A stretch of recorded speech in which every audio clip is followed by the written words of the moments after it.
Gold hub తాకట్టులో ఉన్న బంగారాన్ని విడిపించి కొనబడును. అదే రోజు ఆన్లైన్ ధరకు కొని డబ్బులు ఇవ్వబడును. హాయ్ హలో నమస్తే, welcome to our channel one TV. నేను మీ శాన్వి.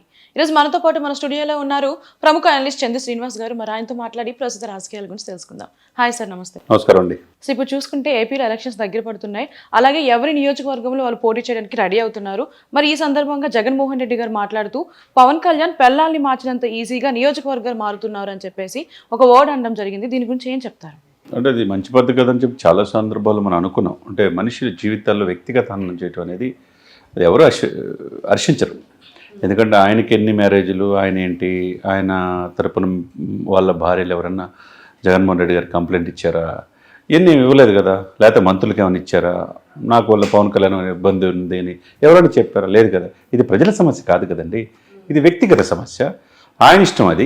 ఎవరు కూడా ఆయన ఇష్ట ప్రకారం విడాకులు తీసుకున్నాడు, పెళ్లి చేసుకుంటాడు, ఆయన ఇష్టం అది. పద్దాకలు అది ఒక్కటి తప్పితే పవన్ కళ్యాణ్ మీద ఏం లేదు.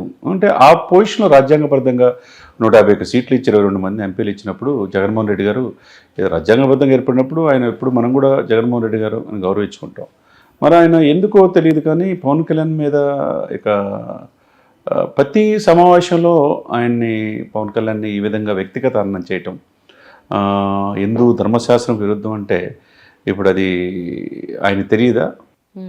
పవన్ కళ్యాణ్కి తెలియదా? పిల్లల్ని మార్చుతున్నాడు ఎట్లా అని చెప్పేసి అది మంచి పద్ధతి కాదు. వాళ్ళ ఫ్యామిలీని అట్లనే రాజకీయాల్లో వచ్చేతలకి బదనాం చేశారు. చిరంజీవి గారిని విమర్శించారు, వాళ్ళ అమ్మని విమర్శించారు. ఇట్లా చేసుకుంటా పోతే ప్రజలు ఏమనుకుంటారంటే, ప్రజలు మిమ్మల్ని 151 సీట్లు వచ్చినాయి, వైనాట్ 175 అన్నప్పుడు 175 దిశగా వెళ్ళాలి. మీరు ఏం చేశారో వెల్ఫేర్ స్కీమ్స్, సంక్షేమ పథకాలు మాకు మరలా గెలిపిస్తే ఇంకా చేస్తామనే ఇదితో మీరు వెళ్ళాలి. మరి ఏం చేశారని చెప్పేసి ఒక రకంగా చూసుకుంటే ఆంధ్రప్రదేశ్కి ఏమైనా చేశారా? రాజధాని ఏమన్నా ఉన్న రాజధానే ఇచ్చేసి 3 రాజధానులు అన్నారు. కర్నూలు జ్యుడిషియల్ క్యాపిటల్ అన్నారు. అడ్మినిస్ట్రేషను ఇక్కడ ఉంటుందన్నారు. ఏదో సెక్రటరియట్ అసెంబ్లీ మొత్తం అమరావతి ఉంటుందన్నారు. ఇకపోతే మొత్తం అడ్మినిస్ట్రేషన్ పరిపాలన భవనం విశాఖపట్నంలో అక్కడే ఫ్యామిలీ పెడతామని చెప్పి ఋషి కొండల్ని మీకు తెలుసు, కొండల్ని కూడా కరిగించి అక్కడ ఏం చేశారు? ప్యాలెస్లు కట్టారు. మరి వెళ్ళారా? 5 సంవత్సరాలు మీకు సరిపోయింది. స్పెషల్ స్టేటస్ తీసుకొస్తున్నారు. 22 మంది ఎంపీలు ఏంటి? సెంటర్లో ఎవరు వచ్చినా ఆయన మెడల్ వంచి తీసుకొస్తున్నారు. మరి ఎందుకు మెడల్ వంచి లేపారు? ఈ సమాధానం చెప్పాలి కదా. ముఖ్యమంత్రి గారు మరి ఎవరు సలహాలు ఇస్తున్నారో తెలియదు కానీ చాలామంది సలహాదారులు ఉన్నారు. ఈ చెప్పేటప్పుడు వ్యక్తిగత హననం చేయటం వల్ల ఆయనకే మైనస్ అవుతుంది తప్పితే పవన్ కళ్యాణ్కి ఏం కాదు. ఇంకా సానుభూతి పెరుగుతుంది ప్రజల్లో ఆయన విశేష ప్రజాదరణ ఉంది. కోట్లాది మంది అభిమానులు ఉన్నారు. మెగా ఫ్యామిలీ కాడి నుంచి వాళ్ళ ఇంట్లో 8 మంది హీరోలు ఉన్నారు. వాళ్ళు అభిమానించే వాళ్ళు ఈరోజు ప్రచారం చేస్తున్నారు. పిఠాపురంలో ఆయన గెలవటానికి జనసేన కార్యకర్తల తరపున, టీడీపీ తరపున ఉమ్మడిగా ప్రచారం చేస్తున్నారు. మరి ఎందుకు సినిమా పరిశ్రమ నుంచి నీ వైపు రాట్లా, మీ వైపు ప్రచారం చేయట్లా? ఇది మంచి పద్ధతి కాదు. ఒక ఇండస్ట్రీని, కళామతల్లిని అవమానించినట్టే, ఒక కళాకారుని అవమానించినట్టే. ఇప్పుడు ఒక రోజు అయితే చూసుకోవచ్చు, 2, 2, 3 పిల్లలు అన్నారు, 4 పిల్లలు అంటారు, ప్యాకేజ్ అన్నారు. మొన్న చివరికి మ్యారేజ్ అని కూడా ఈయన నామకరణం చేశాడు. అది కూడా చూసి చదువుతా అది కరెక్ట్ కాదు. అది ఎవరు ప్రిపేర్ చేస్తున్నారో తెలియదు కానీ ఇది మంచి పద్ధతి కాదు. ముఖ్యమంత్రి గారు మిమ్మల్ని ప్రజలు విశ్వసిస్తే మళ్ళా ముఖ్యమంత్రి చేయడానికి ఆహ్వానిస్తారు. అదేవిధంగా అంతేకాని ప్రధాన ప్రతిపక్షాలని మీకు ఎవరైతే కొరకడానికి కొయ్యగా తయారయ్యి అసలుకి టీడీపీ జనసేన కలవకూడదంటే కలిసింది, బీజేపీ కలవకూడదు అనుకున్నారు, బీజేపీని కూడా కలిపింది పవన్ కళ్యాణ్. అందుకని ఎంటైర్ ఎపిసోడ్లో పవన్ కళ్యాణ్ కీలకంగా ఉన్నాడు. కాబట్టి ఇవన్నీ ఆయనకి ఇష్టం లేదు. వీళ్ళు కలయిక లేకపోతే ఇండిలో పోటీ చేస్తే ఆయన గెలవచ్చు అనేది ఆయన ఆలోచన. ఇప్పుడు ఎప్పుడైతే బీజేపీని కూడా పెద్దలను కూడా మోదీ గారిని ఒప్పించి ఈ ఎన్డీఏలో టీడీపీని కూడా కలిపాడో అప్పటి నుంచి ఆయన కోపం తారాస్థాయికి వెళ్ళిపోయింది. రేపు ఆయన చీల్చే ఓట్లు ఎటువైపు పోతాయి? రేపు ఆయన కీలకంగా ఆంధ్రప్రదేశ్లో రాజకీయం చేయబోతున్నాడు. పవన్ కళ్యాణ్ అంత అమాయకుడేం కాదు.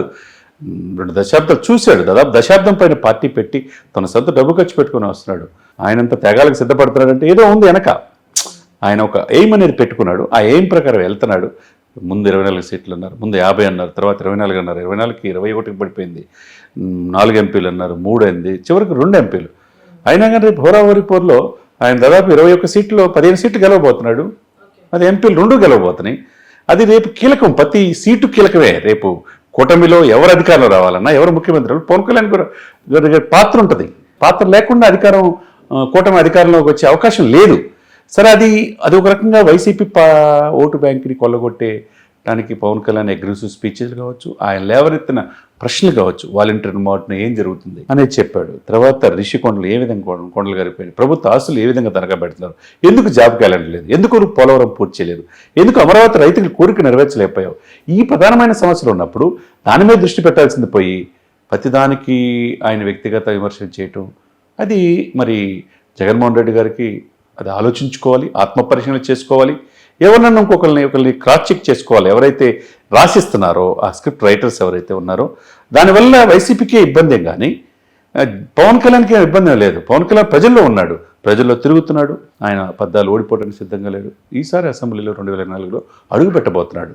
ఆయన అడుగు పెడితే ఇబ్బందే అధికార పక్షానికి. అందుకని ఇవన్నీ కూడా వ్యక్తిగతం చేసి మానసికంగా ఇదేంటంటే మైండ్ గేమ్ అంటారండి. పాలిటిక్స్తో మాట్లాడతారు. పాలిటిక్స్ ఈజ్ పాయిజన్ కూడా. ఆయనకి ఎందుకండి రోజు సినిమా తీస్తే 2 కోట్ల రూపాయలు, సంవత్సరం ఆదాయం 2000 కోట్లు, 1000 కోట్లు, ఎందుకు ఇన్ని మాటలు పడాల్సిన అవసరం ఉందా? ఏదో ప్రజలకు సేవ చేయాలని తప్పన. 2 సార్లు ఓడించారు ప్రజలు. నాకెందుకు ఈ ప్రజలు అనుకూల ఆయన, ఈ ప్రజలకు ఏదో చేయాలని నిత్యం ప్రజల్లో ఉన్నాడు. ఈరోజు సొంత డబ్బుకి వచ్చి కోళ్ళ రైతులకు ఎవరైనా, జగన్మోహన్ రెడ్డి గారు కావచ్చు, చంద్రబాబు నాయుడు గారు కావచ్చు, ఇంకొకరు కావచ్చు, ఎవరైనా సొంత డబ్బు ఖర్చు పెడతారు మేడం? 34 కోట్ల రూపాయలు ఖర్చు పెట్టాడు. ఎక్కడ మత్స్యకారులకి, ఎక్కడ సుగాలి ప్రీతి ఇన్స్టిట్యూట్, ఎక్కడ కౌలు రైతులు వాళ్ళతో పాటు వాళ్ళు మరణించిన వాళ్ళకి కూడా సహాయం చేయటం, ఎక్కడ ఉద్దానం కోసం కిడ్నీ బాధితులు తరతరాల నుంచి 2 దశాబ్దాల నుంచి చనిపోతుంటే లండన్ నుంచి డాక్టర్లు పిలిపించి, ఇవన్నీ ఏంది మేడం? ఎవరు చేస్తున్నారు? ఇవన్నీ చేస్తున్నందుకు కూడా చిరంజీవి గారు కూడా చేతి నుంచి ఒక 5 కోట్ల రూపాయలు ఇచ్చింది.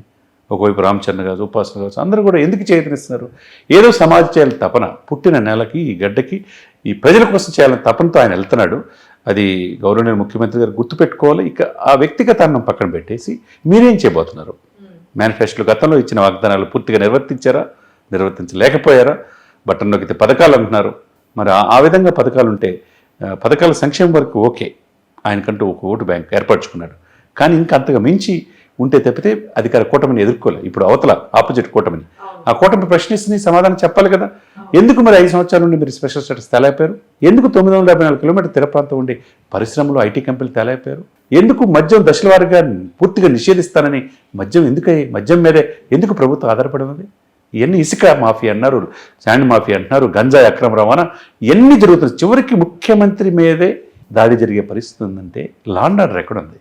సార్, ఇప్పుడు పవన్ కళ్యాణ్ గారిని ఉద్దేశించి ఏదైతే వర్డ్స్ అన్నారో ఇట్లా నియోజకవర్గాలు మారుతున్నాడు అని, ఇదే విషయంలో జగన్మోహన్ రెడ్డి గారి విషయం తీసుకుంటే జగన్మోహన్ రెడ్డి గారు కూడా నియోజకవర్గాలు మారిన సిచ్యువేషన్స్ ఉన్నాయి. మరి దీన్ని కంపేర్ చేసి ఎలా చూడొచ్చు అంటారు? ఇప్పుడు పార్టీ అధ్యక్షుడిగా ఎక్కడ పోటీ చేయాలి, ఎక్కడ గెలవాలనేది ఈయన సర్టిఫికేట్ ఏం అవసరంలా, జగన్మోహన్ రెడ్డి గారు పర్మిషన్ తీసుకోవాల్సిన అవసరంలా. ఆ పార్టీ మరి 70 మంది 60 నుంచి 70 మంది ఎమ్మెల్యేలను ఎందుకు మార్చారు? కొంతమంది తీసేశారు, కొంతమంది కాంగ్రెస్లోకి వెళ్ళారు, కొంతమంది టీడీపీలోకి వెళ్ళారు, కొంతమంది జనసేనలోకి వచ్చారు. మరి వాళ్ళు ఎందుకు ఆపలేకపోయారు? మంత్రులనే స్థానచలనం తీసుకొచ్చి ఎమ్మెల్యేలుగా ఎందుకు నిలబెడుతున్నారు?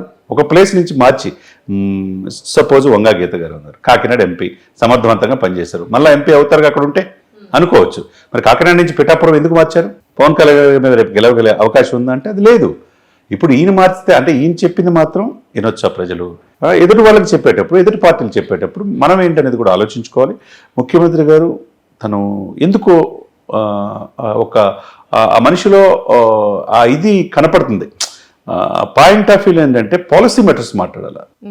ప్రభుత్వాన్ని ఏ విధంగా అధికారం రావాలి, నేనేం చేశాను, గత ప్రభుత్వాలు చేయలేంది నేను ఇది చేశానని చెప్తే బాగుంటుంది, అది ఆహ్వానిస్తారు ప్రజలు.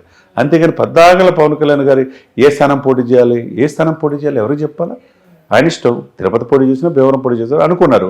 ఇప్పుడు పిఠాపురం అనుకున్నాడు, పిఠాపురం ఇప్పుడు గెలవబోతున్నాడు. మరి పిఠాపురం ఓడించడానికి 100 కోట్లు ఖర్చు పెడుతున్నారు అధికార పార్టీ.